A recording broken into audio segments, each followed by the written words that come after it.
ज्यादा किसी को दंड दिया जाता है तो आत्महत्या करने वाले को बहुत निंदा की गई। आत्महत्या करने ये खिलवाड़ नहीं है जो लोग अपने शरीर को नष्ट करने के लिए सोचते हैं। मतलब बहुत समय तक तो इनको पहले प्रेत बनना पड़ेगा। जो आत्महत्या करते हैं तड़पते रहेंगे, जल भी नहीं मिलता पीने को, बड़ा कष्ट में जीवन, फिर अधो योनियों को प्राप्त होते, बहुत मुश्किल। पता नहीं किस कल्प में फिर करुणा निधान इसे मनुष्य शरीर दे। आत्महत्या करने वाले ध्यान से इस बातों को सुने जिनके मन में कभी आत्महत्या के विचार आते हैं। मतलब आप कल्प कल्प के लिए घोर दुख का बीज बो दिए। शरीर रोगी है या समय प्रतिकूल है या आप किसी पर विजय नहीं प्राप्त कर पा रहे, परीक्षा में पास नहीं हो पा रहे, या आपके अनुकूल कोई बात नहीं बन रही, तो मरना जरूरी है क्या? मरने से समस्या का समाधान हो जाएगा क्या? हम तो कहते हैं कि अगर तुम्हारे अंदर इतनी ही बात आ गई कि मैं शरीर को नष्ट कर दूंगा, अब जीना नहीं, तो आज से भगवान के लिए जियो। तुम दूसरों की कामना पूर्ण करने वाले बन जाओगे। अपनी कामना, मरने की जरूरत है, मर जाओ इस बात से कि आज से मैं अपना जीवन प्रभु को दिया। जब मरने के लिए तैयार हो तो आप क्या इच्छा, अब जैसा चाहे प्रभु करे। तुम ऐसे महात्मा बन जाओगे। सतरत सतरत सा लोकांतार्यति। अगर आत्महत्या की तो आप दुर्गति को समझ लीजिए। भयानक प्रेत योनि, जहां स्वेच्छा से आप जल भी नहीं पी सकते, भले नदी किनारे रहिए, स्वेच्छा से। और भयंकर जलन, अशांति, एक जगह चैन से नहीं रह सकता। गोकर्ण जिसे अपनी स्थिति बताता है, धुंधकारी जो प्रेत योनि को प्राप्त है, भैया किसी तरह बचा लो, भयानक कष्ट में हो। यह आत्महत्या करने से समस्त दैवी शक्तियां उससे नाराज हो जाती हैं। तुम्हें जीवन मिला है दुख से लड़ने का, ऐसे अच्छे काम करो, ऐसे भजन करो, तुम्हारा मंगल हो जाए। देखो, भोगों में यदि तुम रति करके अधर्माचरण से, पापाचरण से भोग भोगोगे तो तुम्हारा अंतिम निर्णय यही निकलेगा, ध्यान रखना। जब तुम धर्म विरुद्ध आचरण करोगे, जैसे कोई कहता है कि अभी तो छोटा बच्चा ही था, उसने कौन से पापाचरण किए, अभी तो 14-15 वर्ष का था, परीक्षा में ऐसा ऐसा क्या। तो भैया, एक जन्म का हिसाब नहीं चल रहा है, बहुत जन्मों का हिसाब चल रहा है।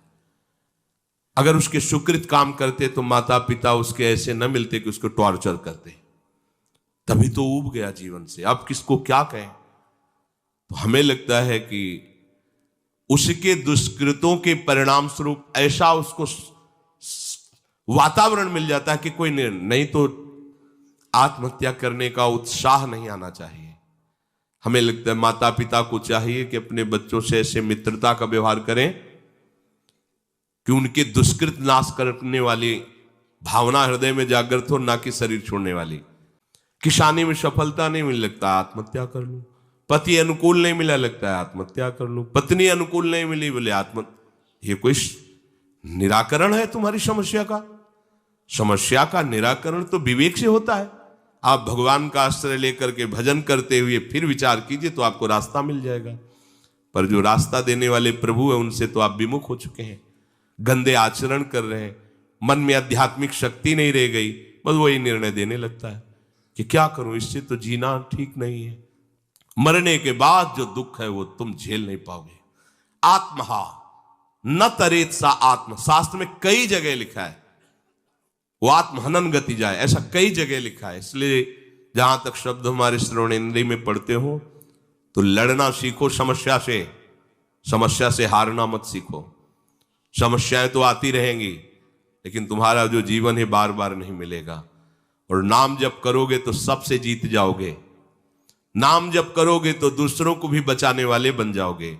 नाम जप करोगे तो सही बात, तुम्हें कोई डिप्रेशन में डाल सके, आज तक ऐसी कोई समस्या पैदा नहीं हुई। आप नाम जप करके तो देखो। पर प्रभु से और प्रभु के नाम से आपका परिचय नहीं तो बस देहाभिमान में फूले घूमते हैं। जहां उस देहाभिमान में ठेस लगी तो लगा देह को नष्ट कर। अरे देह को नष्ट करना कोई समस्या का समाधान थोड़ी। प्रभु कह रहे हैं कि मनुष्य शरीर नौका है, गुरुदेव खेवैया है, और मैं अनुकूल वायु हूं, सुखपूर्वक भवसागर से तर जाओ। यदि ऐसा नहीं हुआ तो तुम आत्महा हो, तुम आत्महत्यारे हो। अगर ऐसा मान लेता है कि हम पूर्व जन्मों के पुण्यों के फल से इस संसार से मुक्त हो जाएंगे तो असंभव। पहले ध्यान, पुण्य एक छोटी वस्तु है, संसार भयावह समुद्र है। ये केवल भगवत कृपा से, गुरु कृपा से पार हुआ जाता है, पुण्य बलों से नहीं। आज तक कहीं ऐसे इतना बड़ा पुण्यात्मा महाराज नृग, पढ़ के देखो भागवत, होश उड़ जाएंगे। 100-200 गाय हो तो बहुत ठसक हो जाती है, लाखों लाखों गायों का रोज दान करने वाला, स्वर्ण से अभिषिक्त करके उनको सजा के, और क्या क्या नहीं दान करने वाला। गिरगिट बना पड़ा था द्वारिका के कुएं में, द्वारिकाधीश ने करुणा की अहेतुकी, हाथ जोड़कर खड़े हुए बताया मैंने ऐसा ऐसा पुण्य किया, ऐसा ऐसा किया। पुण्यों के बल से भगवत प्राप्ति नहीं होती।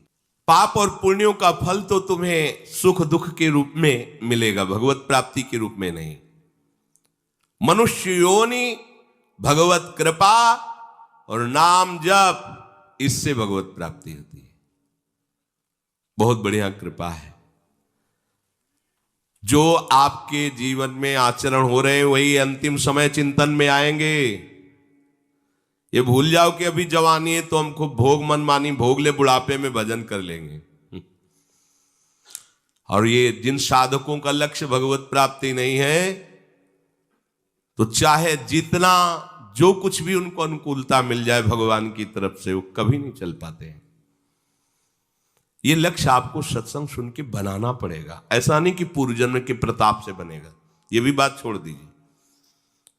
आपको सत्संग मिला ना, कृपा हुई, अब सुनकर आपको लक्ष्य बनाना पड़ेगा, मुझे भगवत प्राप्ति करनी है। ये बस तुम्हारे हृदय में बैठना चाहिए, बहुत बड़ी बात है, मुझे इसी जन्म में भगवत प्राप्ति करनी है। और इसकी पूर्णता के लिए फिर अन्य कोई आश्रय जो आपको दिखाई दे रहा उसे नष्ट कर दो। नहीं, इस चढ़ाई में जहां आपको प्रतिकूलता पड़ी भाग जाओगे उसी आश्रय में। जब निवृत्ति मार्ग में कदम रख दिया तो 21 पीढ़ियां तरेंगी, माता पिता की बात क्या, पर लौट के पीछे नहीं देखना। निवृत्ति मार्ग को कहते हैं महाप्रस्थान पथ। महाराज युधिष्ठिर पांडव जब प्रस्थान पथ कर रहे हैं, पीछे से सूचना मिलती जा रही, सहदेव गिरे महाराज, हिमालय बर्फ बर्फ ही बर्फ, सहदेव गिरे, पीछे मुड़ के नहीं देखा। नकुल गिरे, द्रौपदी गिरी, महाराज अर्जुन गिरे, भीम भी गिरे, पीछे मुड़ के नहीं। महाप्रस्थान गति, इसमें पीछे मुड़ के नहीं देखा जाता। सब परम पद पे आरूढ़ होंगे, क्योंकि आप चल रहे हो। आपको छोड़ना होगा भगवान के ऊपर अपने परिवार के मोह को, रिश्ते नातों के संबंधों को। वो संभाल लेंगे, वो सबको संभालते हैं। प्रणत कुटुंब पाल रघुराई। और आपका चिंतन ऐसा हो कि प्रभु के सिवा कोई आपका चिंतन वाला नहीं रह गया जिसका हम चिंतन कर सके, हो गई भगवत प्राप्ति। अगर जरा सा हमें कोई संबंध आश्रय मिलेगा तो भाग जाएगा मन, उसी का आश्रय ले लेगा। बहुत चिल्ला चिल्ला के कह रहे हैं, निवृत्ति मार्ग है, जहां आसपास से चोट पहुंची काम की, क्रोध की, वासनाओं की, और बाहर से कोई उसको रास्ता नहीं मिल रहा वासनाओं की पूर्ति का, फिर उसको ना गुरु अच्छे लगेंगे, ना शास्त्र अच्छा लगेगा, ना भगवान अच्छा लगेगा। कैसे, कहां जाऊं? घर वाले तो भले हमको भगा दे, लेकिन मौसी है वो हमें बहुत प्यार करती है, और भाग जाएगा मौसी के यहां लेकर के, फिर मौसी को लेकर मम्मी को बना लेगा, फिर वो परमार्थ चला जाएगा। ये हमें एक नहीं सैकड़ों उदाहरण दे सकते हैं, ऐसे सैकड़ों उदाहरण हैं। इसलिए भाई, इस मार्ग में कदम रखने वाले उपासक को पीछे कदम रख सके उस जगह को नष्ट कर देना चाहिए, संबंध को नष्ट कर देना चाहिए।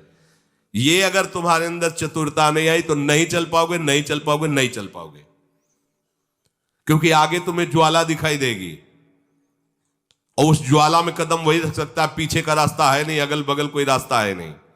और जो भी ज्वाला में कदम रखेगा वो चंदन से भी शीतल होगी। पल इतनी भयावह है कि कदम वही रख सकता है जिसके पास अब कोई रास्ता नहीं रह गया। मरते का न करते, वो चल पाएगा। ये वो मार्ग है परमार्थ का। और जिनको और जुगाड़ है, मन को बैलेंस बनाने की व्यवस्था है, तो भगवत प्राप्ति की कथा कर सकते हो आप, भगवत प्राप्ति नहीं कर सकते, ये पक्की बात समझ लो। तो जो हम प्रारंभ में चिंतन करते हैं वही मध्य में चिंतन होता है और वही अंत समय आता है।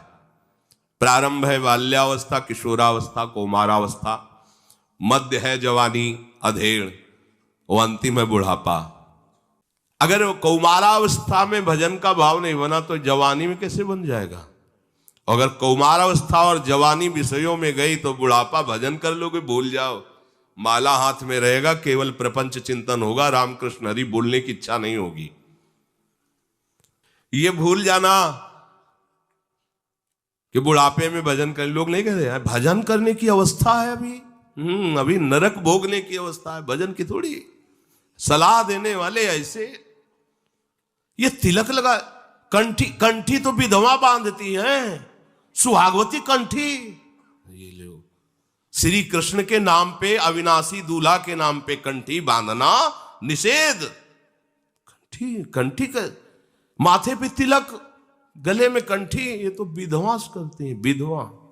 ये है शिक्षा लोक की। तुम नाम गोपाल शास्त्र नाम पढ़, तुम ठाकुर सेवा, अरे भाई ये कहां करने को कहा? सुहागवती को ये नहीं नहीं नहीं नहीं। ऐसे उपदेश होते कि हंसी आती है, संसार का ऐसा उपदेश करता है।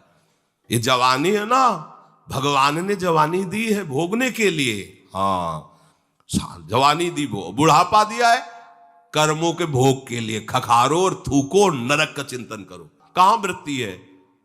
देखो गोपीजन घर गृहस्थी के कार्य करते हुए कृष्ण चरणारविंद का चिंतन, एक एक वृत्ति चिंतन, तो परमहंसों ने प्रणाम किया। आप चाहे बाल्यावस्था को, चाहे यौवन अवस्था के हो, चाहे वृद्धावस्था के हो, आप प्रभु के लाडिले हो, प्रभु की प्राप्ति के लिए मनुष्य जन्म मिला है, आप नाम जप करो।